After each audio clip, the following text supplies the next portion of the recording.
Hello again, and welcome to Foreplay Radio Sex Therapy. I'm your host, certified sex therapist Laurie Watson, author of Wanting Sex Again, and blogger at Psychology Today and WebMD. And I have with me Dr. Adam Mathews, my co-host, who's a couples therapist, psychotherapist, and president of NCAMFT. Foreplay is dedicated to helping couples keep it hot. Thanks for listening. Now on to today's topic. So we're talking about the perfect argument today, which is already stressing a lot of you out. We know that because you don't like to argue, and that's okay. I personally love to argue. You do? Oh, I love it. It's like breath. It is like energy. I did not know that about you. Oh, yeah. I love it. I actually, for a while, there was a guy I worked with, and he did not like to, we worked really closely together, and he did not like to argue. Uh-huh. And so he had his wife argue. We would get into we would just get into, his wife liked to argue. Yeah. Uh-huh. His wife liked to argue. So me and her would have arguments and have just tons of fun. and he would like, I want nothing to do with this. But leave me out of it. People think I like to argue. I don't like to argue. Oh, really? I will argue, and I would rather have an argument than have a disconnection. Ah. So when the possibility for relationship is increased by having that argument, I'll do it. But it's a little bit like throwing up for me. Oh. You know, like, yes, I'm going to feel better if I throw up, so I might as well just go ahead and get it over with. See, I'm even just thinking about it. I'm just even thinking about it like I'm getting there's energy. Like I'm ready to go. There's no pit in the stomach. I've argued with friends that the argument that I have going on with one of my friends right now that I just keep picking at is pasta versus rice. Like whether you would rather have pasta for the rest of your life or rice for the rest of your life if you had to only choose one. It's that kind of nonsense. And which side are you on? Pasta, 100%. I do not understand the rice argument at all. However, all right, like it's just fun. It's just fun to go at it. You like to spar. I like to spar. I do, but a lot of couples think. So do you like to spar in your relationship? I do. My wife does not. She comes from a family of non-fighters. My family fights at our volume is just already at. As soon as we walk in the door, our volume is up. Like she thought for a long time that we all were just yelling at each other all the time, and couldn't handle just dinner conversation where we're just going at it about anything. But a lot of couples do think that the goal is to avoid arguments. That I know so many couples that come into my office. They are frustrated that they are even having an argument. And they think a healthy relationship means that they do not have arguments. Yeah, ever. or I like it I don't like it, but it's interesting to me when couples come in and they say, we had a pretty good week. We didn't argue. And I'm like, okay, that doesn't necessarily mean that you connected. So that's right. The goal is not to not argue, but it's to repair and to have deeper understanding, to use disagreements and arguments to get over them so that you can have more connection. Right. And do you have a story like that where that was helpful? Yeah. So I have a friend who she is pregnant, and she's just a beautiful woman, but she feels very anxious about her weight when she's pregnant, which it's all baby. I don't get the deal, but that's me looking on the outside. That's not her. And so her partner was doing a side job, and some women on this side job came on to him. And she knows that because one of her relatives was also at this side job and told her. So her husband did not tell her about these women coming on to him. And so they had a big fight about it. She's, angry, like, I don't want you to do this work. You don't make that much money. We need you at home with the children. And, what about these bitches who came on to you, right? And so, and he's like, they came on to my friend that was standing there too. It wasn't just me. I didn't flirt back. He's all defensive. So she told me about it, and we kind of walked through what could we do about this. And how could they have an argument that is the perfect argument? How could they have the perfect argument? And how could they have an argument that changed the outcome? Because at this point, by the time she told me, they were separate. They'd been separate for days. He was feeling controlled. He was feeling like she didn't trust him. And she was feeling deeply insecure. And so what she told me is, I feel so insecure about my body and my attractiveness when I'm pregnant and when I'm heavier that I'm just out of my skin. Yeah. And I said, well, have you told him that? And she's like, no. And she's like, and I do trust him. I just don't trust these women. And I said, okay, let's back this up. And we kind of walked it through that, basically she needed to be reassuring to him because he was feeling like she was unhappy with him. She was angry at him. And I said, why don't you start the conversation with, a softer warm up? Yeah, that's a key right there, right? Like that beginning, if you have something that a complaint that you're bringing to your partner, that a soft warm up or a gentle startup is something that you need because it does reassure your partner of your love and commitment, and it really lets them know that they're still important to you and that you believe in them. So your friend, how would she say that? What would she say if she's using a soft warm up in this situation? Yeah, so basically she told me that she knew her husband was going to be uptight and anxious about this conversation. They had agreed to talk. And he had communicated, I know you're really mad at me. And she says, I know that when he thinks I'm mad at him, he is going through his entire day anxious and uptight. And I said, okay, so the first thing he needs to hear from you is that you love him and he is so important to you and you want the marriage to be good. So that the very first words out of your mouth are words of connection and reassurance so he can start breathing again. Yeah. Because he's so anxious and tense, he's not going to be able to hear her. He more than likely is going to feel accused if she comes at it right away, rather than with that soft startup of saying, I love you. All right. You're important to me. And this marriage is important to me. So that he gets the feel that this is about her reaching for him, her reaching out to him. And then I said, okay, you're going to have to own up to the fact that there's something going on inside you that is creating this tension that he doesn't even know about. He doesn't know. He thinks you're being controlling and jealous, and he has no idea that the root in you is your own feelings of insecurity. And she said, yeah, I never tell him that because I don't want to draw his attention to my weight. I don't want him to even think that I'm insecure. I want him to see me as a confident woman because I think that's more attractive.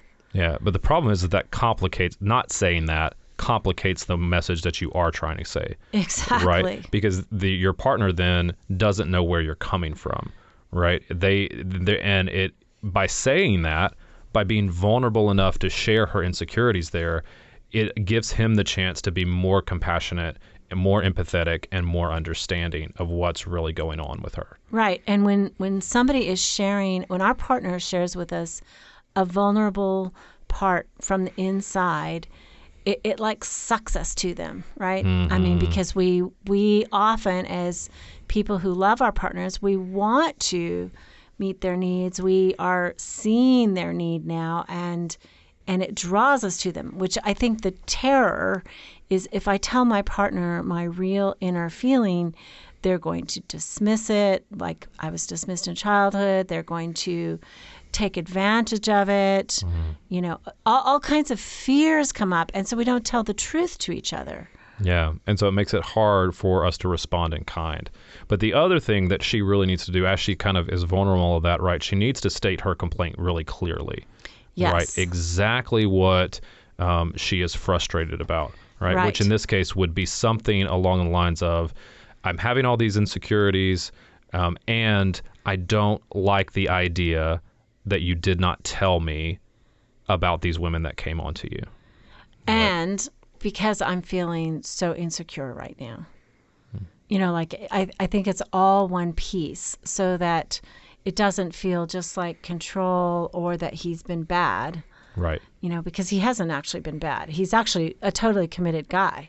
Right. The other thing that I think I would offer is that there's way to kind of word this when there's difficult conversations that you need to have and not to avoid. Brene Brown talks about this in her book, Dare to Lead, which I love, recommend, get all of the things. Yeah. But she has this, it's just a simple phrase where she says, when there's something difficult we need to talk about, we start with, the story I'm telling myself is blank, right? And then follow that up with, where am I getting it wrong? Which I just love. So she could possibly come to the table with something like, the story I'm telling myself is that if I bring this up, that you're going to notice my weight, and that you hid this from me intentionally, which maybe you didn't, but that's the story I keep telling myself. So where am I getting it wrong? Yeah, and the story I'm telling myself is, you hid this intentionally from me because you're more attracted to other women right now than you are to me, and I am vulnerable to be rejected. Yeah. And following it up with, where am I getting it wrong, allows the other person to step in there. It's not as accusational, right? And it really kind of highlights what's going on inside of your head and in your heart, and allows them to speak to that. It allows him to come back and say, no, this is what's actually happening. And it gives him the benefit of the doubt here. It does. Right? That's such a soft, gentle way of, and important language, right? This is my story. This is not the truth. Yeah. So maybe let's come back and talk about the other side, when your partner brings a complaint to you, how you can listen well and respond well to them. Back in a bit. So just a quick word about our couples intensives that both me and Laurie offer. Oftentimes, healing in relationships, it just takes more than the average 50-minute session every week over several months of time. Couples intensive therapy offers an alternative to that. It happens over a weekend, typically 12 to 16 hours, somewhere in there, that really helps to calm high conflict situations, build more healthy patterns of communication, and really it's a jump start to change, right, Laurie? Like, Absolutely. it can be something that can really catapult you into change a little bit quicker than the average once a week type of therapy situation. I think so. And people ask me, what does it look like? What do you do? And usually for me, I do a 3-day itinerary. The first day is basically coming to, why did they come at this point in their relationship? What is their current functioning? And then often maybe that's a Friday night, Saturday morning, we start talking about what is the dynamic, where's the toxic cycle, and then we look at their family of origin. And I would say by Saturday afternoon, that's the time that we start to really dig into, how do you stop the toxic cycle? And maybe if the problem is over sexual difficulties, there's an assignment and a discussion about what that will be, and they usually complete that assignment in their hotel room all by themselves. We don't do any of that, supervision of that, but we then the next morning debrief that and talk about, how the assignment went. There is often time at this point, because of the amount of hours that we've spent together, to perhaps process one trauma from the past as well.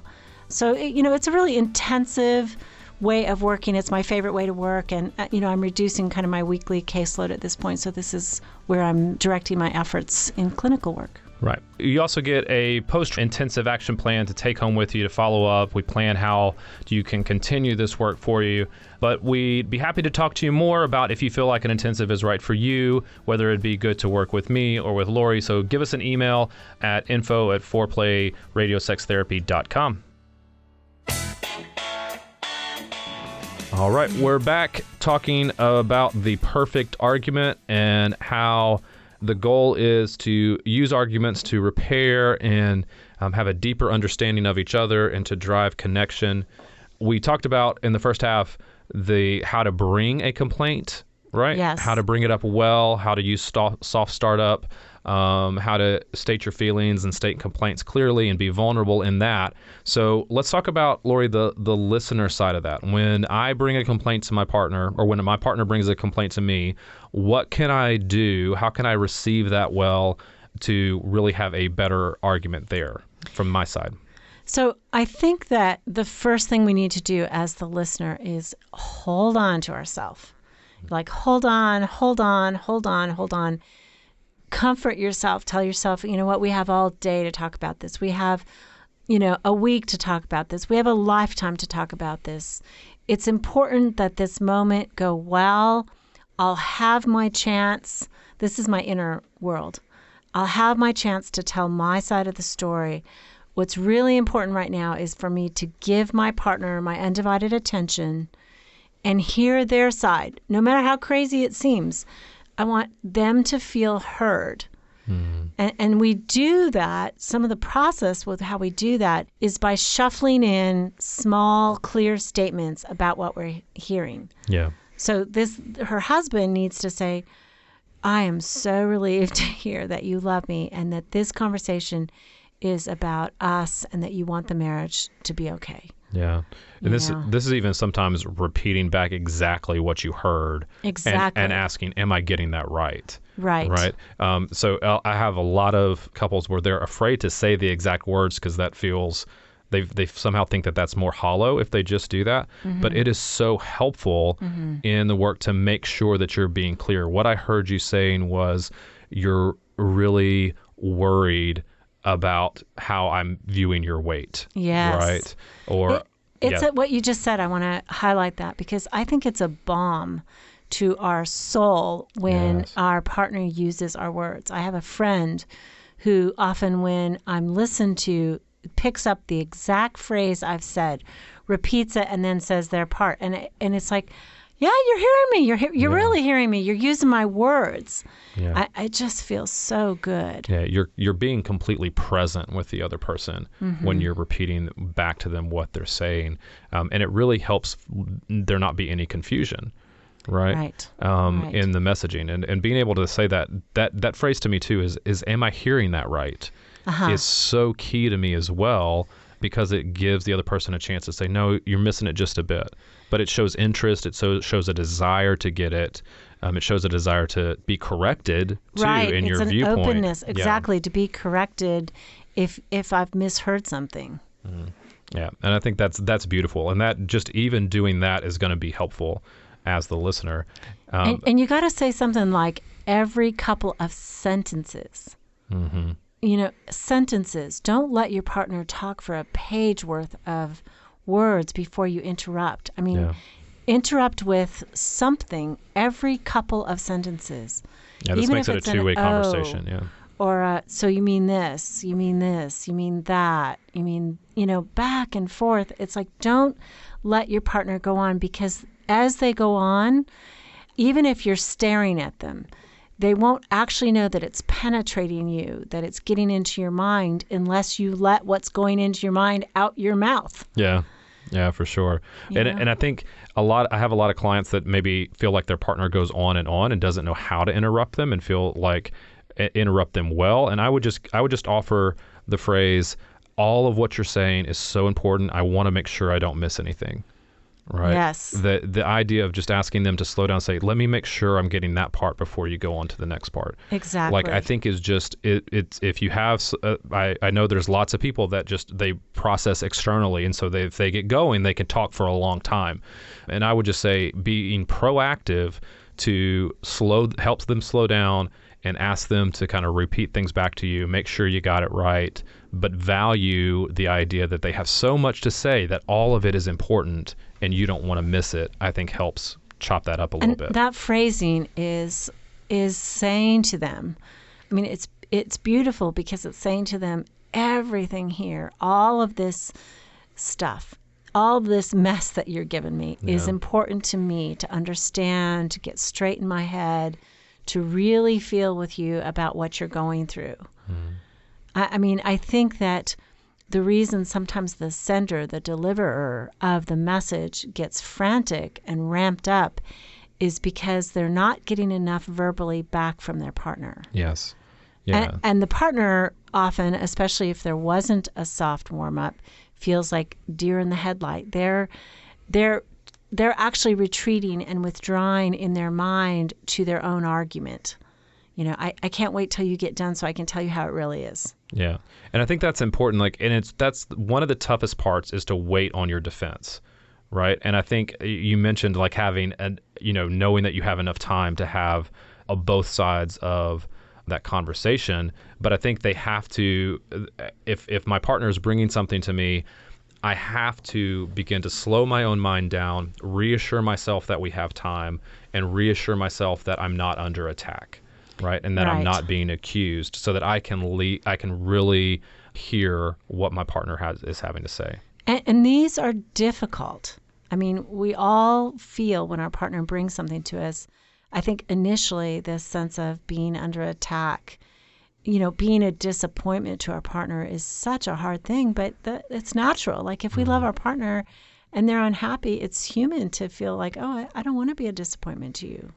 That's good. Yeah. That actually shows you love your partner. Absolutely. Because and I think when you listen, right, we have a couple of things that we want the other person to listen for, right? And one is what behavior your partner is asking for. Yes. Right? Because we're really saying let's separate behavior and emotion from it to allow, but first to know what exactly are they asking for? What behavior change are they requesting from you? And then what deeper emotional need has been triggered, right? Because you can listen for, because in this case with your friend, the behavior change might be, I really need you to tell me, to be a little more transparent, to be a little more proactive in telling me when women are hitting on you, right? Because of the emotional need that I have, the insecurity that I'm feeling currently, and because I need to just be right. This is a time where I need to be reassured of your love. But that's the emotional piece, which makes the behavioral piece, makes me more motivated to meet the behavioral change that they're requesting, right? If I know what that is. If you tell me that women are hitting on you, first, I know you're aware of it. So it's not going to sneak up on you suddenly and then you're going to go, wow, I feel really good. And why do I feel really good? So that awareness makes me feel safe. 2, you're keeping the intimacy of it between us. I'm more special. You're telling me the secrets. And so I know that if you tell me, I'm perfectly safe. And second, what I think she was also really asking for was certainly a behavioral change about him being more honest to tell her about these incidents. But also she was saying, I want you to reassure me that you are attracted to me, that I'm your one and only. That was the deeper thing. And then why is that? Because I want to feel secure in your love. Yeah. I want to feel that you are my rock and you're not going anywhere. You're not going to abandon me when I'm in this different physical state. That's what I really want, is to know that you got me. Yeah. Yeah, and I think that's just, it's a beautiful thing that kind of just, again, this drives connection. It drives a deeper understanding, and really helps your arguments to actually be productive in your relationship, rather than them being, you're spinning your wheels, right? And then going unresolved, and then actually driving deeper hurt, right? The perfect argument actually will drive connection rather than disconnection, right? Yes. Bad arguments, they injure. Right. Rather than heal. Spin in the toxic cycle. Right. And the job of the listener here really is to tune in, is to attunement, right? That's the goal. Like like trying to find the radio frequency on an old radio, or you had to adjust the dials, right? Yep. It's that kind of thing of trying to dial into each other, right? Which really brings brings so much to the relationship, and will help you not feel afraid of arguments in the future, right? I agree. And the perfect argument happens. Avoiding conflict, avoiding telling your partner what you need, is not actually deepening intimacy in your relationship, right? It's avoidance. And then we're hiding who we are. We're hiding what we need. It is terrifying to reach out to our partner and ask for something and ask for our needs. But the perfect argument happens. And it actually drives connection, because we can repair, we can get to a deeper understanding with each other. So yeah, we went to for our daughter's spring break. We went to Busch Gardens in Williamsburg. Lovely. Right, I love that place. Right, and it was, my oldest daughter really wanted. She was real pumped for roller coasters, right? And she's just tall enough now that she can actually ride some of the bigger ones. Fun. Right. But when she actually went to do it, it started to scare her a little bit, right? And so we had to coach her kind of through it, right? And remind her that it was really safe. It felt really unsafe, right? There was some fun in that. There was some fear in that though too, right? Roller coasters are safe, but they give you the perception that there's danger, yeah. right? And I think, love where you're going and I here. think arguments are the same thing, right? There is a perception that there is danger, right? But they can really be safe things, but they're going to feel dangerous. They're going to feel scary. We're all going to get triggered on that to either get combative or to get critical. But if we can hang on through it, right, there are going to be a lot of dips. There's going to be a lot of twists. We may feel like we're upside down at some point, but ultimately it can bring us back to a place where it was a ride. We may not want to go on that ride again, but it's beneficial, right, to our relationship, and we come away with better connection. Right, and most of us get off the roller coaster, right, and we say, that was awesome. Yeah. Let's do it again. Yeah, some of us when get we're standing on the ground. That's right. That's right. We may say, I don't want to ever do this again when it's like dropping, right? There's one ride at Busch Gardens, right, that actually it's a vertical drop. It's a 90-degree drop, but it hangs you over the front for just a bit. Like it feels like an eternity, right? It's just hanging over, and you feel like this is going to be death. Why did I ever do this? I'm certain to plummet to my doom, right? And then after it's over, you're like, yeah, let's go do it again, man. Let's do it again. Okay, so start with your soft warm up. Remember, the goal is deep connection and deeper understanding.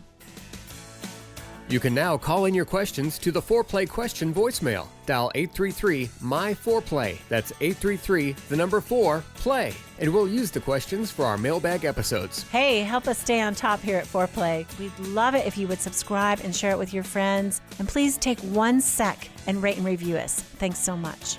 All content is for entertainment purposes only and should not be considered as a substitute for therapy by a licensed clinician or as medical advice from a doctor.